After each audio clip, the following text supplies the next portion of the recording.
তোমার দলে অমিত মোদি নেতাই নেতাই ভারী, আমার দলের একলা দুর্গা ৬৫ নারী লিখে হাওয়াই চপ্পলের ভয়ে পালাচ্ছেন স্বরাষ্ট্রমন্ত্রী অমিত শাহ আর বাঁচার চেষ্টা করছেন নরেন্দ্র মোদী।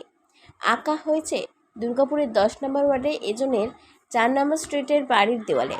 দেশের সংবিধানকে না মানার এবং দেশের প্রধানমন্ত্রী নরেন্দ্র মোদী আর স্বরাষ্ট্রমন্ত্রী অমিত শাহকে চরম অপমান করার অভিযোগ তুলে নির্বাচন কমিশনের অভিযোগ দায়ের বিজেপির আসানসোল সাংগঠনিক জেলার মুখপাত্র জিতেন চ্যাটার্জির অভিযোগ, মুখ্যমন্ত্রীর নীল সাদা হাওয়াই চপ্পলের নিচে ব্যঙ্গচিত্র করা হয়েছে। প্রধানমন্ত্রী আর স্বরাষ্ট্রমন্ত্রীকে নিয়ে এরকম কুরুচিকর চিত্র অশোভনীয় এবং নিন্দনীয়। বর্ধমান দুর্গাপুরের তৃণমূল প্রার্থী কীর্তি আজাদের প্রার্থী পদ বাতিল করা হোক সেই দাবিও তুলেছেন তারা। বিষয় হচ্ছে যে পশ্চিমবাংলা কি ভারতবর্ষের অঙ্গ নয়? এখানে যেভাবে দেয়াল লিখনে ভারতের মাননীয় প্রধানমন্ত্রী এবং স্বরাষ্ট্রমন্ত্রীকে নিয়ে যেভাবে ব্যঙ্গ করে ওরা লিখেছে, চটির নিচে দেশের স্বরাষ্ট্রমন্ত্রী এবং প্রধানমন্ত্রী, তার মানে কি এরা দেশটাকে মানে না? দেশের এই তৃণমূল কংগ্রেস দেশের সাংবিধানিক প্রধান হচ্ছেন প্রধানমন্ত্রী এবং দেশের স্বরাষ্ট্রমন্ত্রী যিনি এই দেশের হোম মিনিস্টার, তাকে নিয়ে তাকে চটির তলায় রাখা মানে কি? ওনারা কি এই দেশটাকে আর মানছেন না? তারা কি এই দেশের সংবিধানকে মানেন না? আজকে সংবিধান প্রণেতা ডক্টর ভীমরাও আম্বেদকরের জন্মদিন। আজকের দিনে আমরা এই কমপ্লেনটা করলাম কারণ এইখানে পশ্চিমবঙ্গ এখন আইনের ঊর্ধ্বে চলে গেছে। পশ্চিমবঙ্গ সরকার এখন ভারতীয় সংবিধান এবং ভারতীয় সরকারকে মেনে চলে না। এখন এরা নির্বাচন কমিশনকেও মেনে চলছে না। আমরা নির্বাচন কমিশনের কাছে এই বিষয়ে লিখিত অভিযোগ করেছি এবং আমরা চাইছি অবিলম্বে যারা এই কাজ করেছে তাদের বিরুদ্ধে ব্যবস্থা নেওয়া হোক এবং বর্ধমান দুর্গাপুরের যিনি প্রার্থী কীর্তি আজাদ, তার বিরুদ্ধে ব্যবস্থা নেওয়া হোক এবং তার ক্যান্ডিডেচার ক্যান্সেল করা হোক। সেক্ষেত্রে এইভাবে দেশের প্রধানমন্ত্রীকে নিয়ে কুরুচিকর চিত্রাঙ্কন ওই সাধারণ মানুষের সামনে, এটা কিন্তু সম্পূর্ণ অশোভনীয় এবং নিন্দনীয়। কোন জায়গায় করেছে এইটা? দুর্গাপুরের ১০ নম্বর ওয়ার্ডে একটা অবৈধ নির্মাণ, তাও ডিএসপি এলাকার একটা অবৈধ নির্মাণ আছে, একটা দোকানঘর আছে, সেটাও হয়তো কোনো সিন্ডিকেটের আন্ডারে দোকানঘর, তার বাইরে বড় দেওয়াল করে আঁকা হয়েছে, যেটা এই রাস্তায় পেরিয়ে যাওয়া সে সব মানুষ দেখতে পাচ্ছেন। আমার মনে হয় ইলেকশন কমিশনে যারা এখানে আছেন, যারা কর্তারা দুর্গাপুর থেকে লাউদোয়া পাণ্ডবেশ্বর ইত্যাদিকে যাচ্ছেন, তারা প্রত্যেকের রাস্তার মধ্যে ছবিটা দেখতে পাবেন। হয়তো এতদিন দেখেওছেন কিন্তু কোনো ব্যবস্থা তারা নেননি।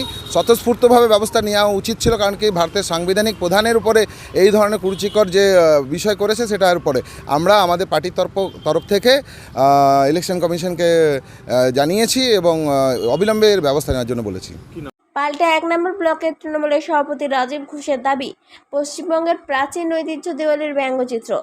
নির্বাচনের প্রাককালে সমস্ত দলই এরকম ব্যঙ্গচিত্র করে থাকে।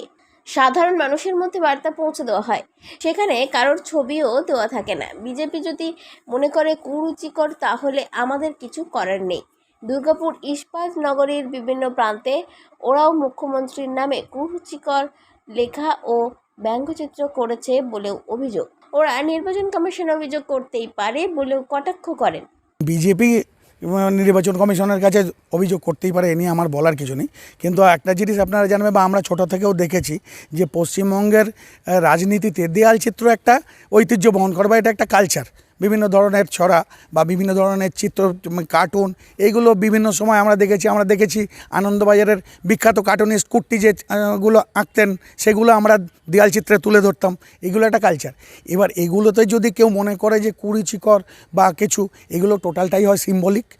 এখানে কারোর নাম দেওয়া থাকে না, এটা সিম্বলিক, যে এটার একটা মানে একটা সাধারণের কাছে একটা বার্তা পাঠানো হয়।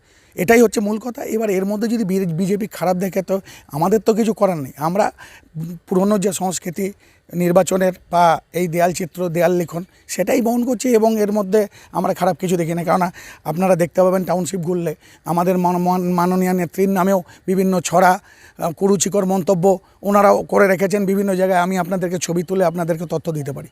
তো ঠিক আছে, ওনারা করছেন, মানুষ বিচার করবে। এই নিয়ে তো অভিযোগ ওনারা করতে পারেন, কিন্তু আমি মনে করি না যে এটা বিরাট কোনো গুরুত্বপূর্ণ কিছু ব্যাপার। দুর্গাপুর থেকে কৌশিক বসুর রিপোর্ট, 99 নিউজ বাংলা।